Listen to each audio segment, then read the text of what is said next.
السلام عليكم شباب، شلونكم؟ شلون الصحة؟ اخباركم؟ شلونكم؟ زينين؟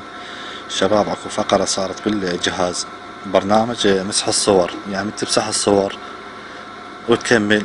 يسوي اكو شباب يعني تسوي تطبيقات بالجهاز وتطلع اكتشاف الصور الموجودة. انت تروح عليه من اول بداية، تروح على التطبيق، هذا التطبيق موجود، تروح على الملفات، تدوس ملفات، نعم، تدوس عليها، شي يطلع لك؟ كل الملفات، تدوس نعم، يطلع لك الملف. تروح على هاي الدقمة تدوسها، ايش راح يطلع عندك؟ راح يطلع عندك ضبط. شوف هاي الضبط، دوسه، ايش راح يطلع عندك؟ اظهار الملفات المخفية. تدوس نعم على اظهار الملفات المخفية، تطلع منين؟ تطلع من هنا.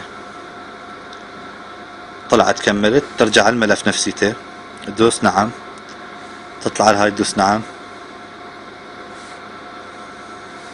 اول وحدة دوس كل الملفات، راح يطلع لك ها مال الجهاز، دوس نعم، دور بالجهاز، شوف ايش راح يطلع لك. تطلع لك كلمة بالانجليزي، دور، تطلع لك هاي الكلمة، شوفوا ركزوا عليها، هاي الكلمة تكتب نعم، تروح على اول وحدة تكتب نعم، يطلع لك الصور الماسحن كلين موجودات يطلعن.